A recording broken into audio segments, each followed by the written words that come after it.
So maybe some of you have heard over the past week or so that Nintendo is looking to create next-gen video game controllers that go beyond traditional buttons and Joy-Cons, blah, blah, blah, blah, blah. All of that came from the investors meeting that happened recently and was based on loose translations of the Japanese version. But Nintendo has released the official English translation. I want to go through it because it doesn't really seem to be as matter of fact like as the original claims were being made. And remember, this translation is from Nintendo themselves, so this will be the most accurate translation out there. But it also does shine some light on what Nintendo's thinking for future controllers. Right now, I'm not so sure that they're getting rid of buttons in the future. I know some people would like to see no more joysticks and buttons. Heck, I think in an ideal world, you control video games with your brain, and things just happen on screen that you're thinking, rather than having to actually press a button. That gets rid of a barrier. But I think we're so far away from technology like that.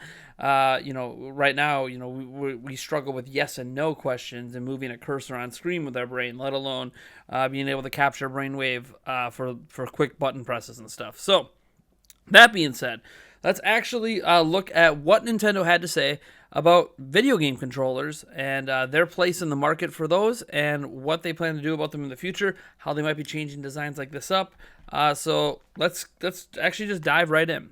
All right, so this comes from question 13 from the investors meeting, and it says, looking at this year's E3, it seems like the mainstream for video games is the same as it has been for the past 30 years. Namely, looking at the screen and playing with a controller in hand. How do developers regard this, and do they think it will continue? Takahashi says, we are always dreaming of new things. For example, 1-2 Switch, the first game released for Nintendo Switch, we suggest that people play by looking at each other and not at the screen. And for VR, we thought about how we could change not just the controller, but also the gameplay itself, and came up with the Nintendo Labo Toy-Con 4 VR kit. The software exhibited in this year's E3 just happened to be mostly the type that is played with the controller in hand looking at the screen. However, I think you can see from the software we've created that we're always trying out new ideas. Miyamoto chimes in, which Miyamoto does actually have a lot of input on controller designs at Nintendo. I know some of you guys might... I got an impression from the last question from this investors meeting we covered that there's some of you not too happy with Shigeru Miyamoto. Okay.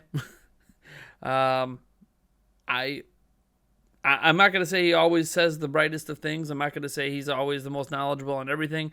The Wii U was entirely his idea, but he's the same as he's always been. And he's almost like close to retirement. You guys know he's almost 70. Think about that. Shigeru Miyamoto's almost 70 years old. All right, let's get into what Miyamoto said. Nintendo was the first to create the style of playing video games with a plus-shaped directional pad, the D-pad, and additional buttons, which has now become the industry standard. It was also Nintendo that changed the original plus-shaped direction pad, which operated digitally in 8 directions, into the first analog input device that moves freely in all directions for the Nintendo 64. Joysticks, what he's talking about there. This too is now common. We are proud to have created a variety of user interfaces that have now become industry standards. And as of now, in terms of accuracy and reliability, I firmly believe this style is the clear winner.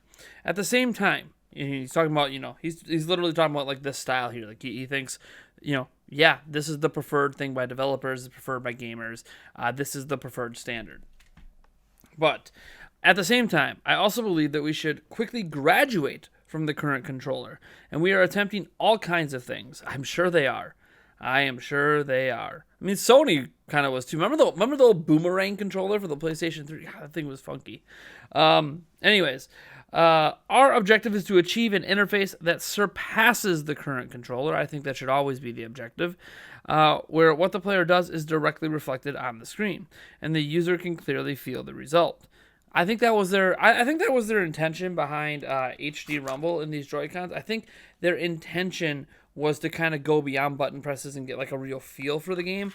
I think in some games it works pretty well, in other games not so much. So, kind of give or take on if they actually did that with that technology. This has not been achieved yet. We have tried all kinds of motion controllers, but none of them seem to work for all people. Here, I also think when you say a comment like that, that it should be noted that it doesn't matter what control mechanism you come up with, nothing can work for everyone. There's going to be certain health situations, certain disabilities, certain this or that are going to affect people differently.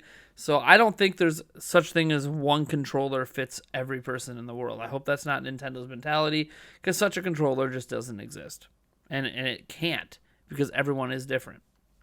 Anyways, let's see here. As the company that knows the most about controllers, we have been striving to create a controller that can be used with ease and will become the standard for next generation. So there's where the next generation remark comes in, where Miyamoto is saying, hey, look, we're trying to create a controller that can be used with ease. So they're trying to make a controller that's easy to use, but maybe doesn't lose some of the functionality. I think that's kind of what I'm getting from these comments, where they don't want, like, the number of buttons and the way that people prefer to play to go away, but they want to make it easier. They want to find a way to make it easier. And I can already think of some ways that already technically exist in the industry, such as the reprogrammable paddles on the bottom. This controller right here, actually, this Power A wireless Mario controller, on the back has reprogrammable buttons. So you can reprogram your shoulder buttons or your face buttons, and that in some cases, by pushing, using these fingers, it can make gaming a little bit easier. I don't personally use them because I'm new to having those paddles as an option. They also exist on like the Elite controller and the new version of the Elite controller as well for Xbox. But again, those aren't standard. They're just an option that exists out there. I think that's one way to make the current controller a little better. But I think Nintendo is probably looking more into how they can advance motion and everything else to a point that it really feels one-to-one, and that it can effectively replace certain button presses. But we'll see. Shioto responds as well, and he says, the hardware development team is also taking on this challenge related to controllers, but from all the devices born from this effort, only a handful will reach the consumer as products. This is always true in all research. Nintendo has made probably hundreds, if not thousands, of different controller designs over the past 30 plus years, and hardly any of them make it to market because they got to test and see what fits. Let's see here. We will only release a product to the world if it can be successfully used to control software well. We have not yet invented an all-purpose controller that is unlike any of the current devices. Then again, the conventional controller has slowly evolved from the traditional setup of a plus-shaped directional pad with A and B buttons. For example, when you take aim in Splatoon, the action may seem conventional, but the motion sensor gives a wonderful feel to the operation. I think a lot of people would agree with that. That motion controls taken that kind of started with Wii and implementing them into a standard controller like this has actually made certain things like aiming in Splatoon or other shooting games that support it a little bit easier for a lot of people. Some people still prefer to do the twin stick method, which is fine. I'm one of those people in Splatoon that prefer that. But obviously there is a lot of accuracy to be gained and enhanced if you use the motion controls properly. He ends by saying, so even if things may look the same, we are steadily embedding new technologies and finding good ways to use them. One of Nintendo's strengths is that we do not just think about hardware, but we are constantly thinking about it in conjunction with software. We will continue to put in our best efforts in this area. So the grand takeaway I take out of this is that it didn't sound like Nintendo's like abandoning these traditional controller types. At least it didn't sound that way to me. Maybe I'm just drinking the Kool-Aid here, but it just sounded like Nintendo wants to continually find a way to make things easier for consumers. If you think about it, they tried really hard with the Joy-Cons. The HD Rumble was supposed to give you a greater feel for the game, but more than that, it gives you all these multiple play methods, right? Like you can literally use them as like a Wiimote that happens to have a joystick on it, and swing it around and do all that. They added the IR camera to try to which really hasn't been used much outside of 1-2 Switch, to do like different actions and stuff. They also made them, because they're detachable, that you can flip them sideways and have instant two-player controllers, and obviously made it so you could put it in a configuration like this while it's docked and end up with a traditional style controller right out of the box. Now, this still feels a little cramped in comparison to something like this, but it's still a halfway decent compromise for all the additional functionality you get. And I think that that's one way that Nintendo has been trying to advance the traditional controller, because in all aspects, this has all the buttons and everything you need for traditional controls, but then it also has the motion controls. It also has the ability to be used as a standalone Wii mode. It has the ability to be turned sideways for instant multiplayer or simplistic button presses, which even has other shoulder buttons, and there's other like things you can slide on to make the buttons bigger. And I honestly think that Nintendo did a pretty good job in terms of the concept of these. Now, this isn't talking about design elements, because we know Joy-Con drift and other things that need to be fixed that haven't really been addressed. But the actual just concept of these controllers, I think, is brilliant. And I think Nintendo is just continually going to do what they do. If you guys thought Nintendo was done changing controllers because they went back to a more traditional layout, you have another thing coming. Anyone who thought it was weird that Nintendo has been doing these unique controllers, I don't think's been paying attention. The NES controller was extremely unique during its time.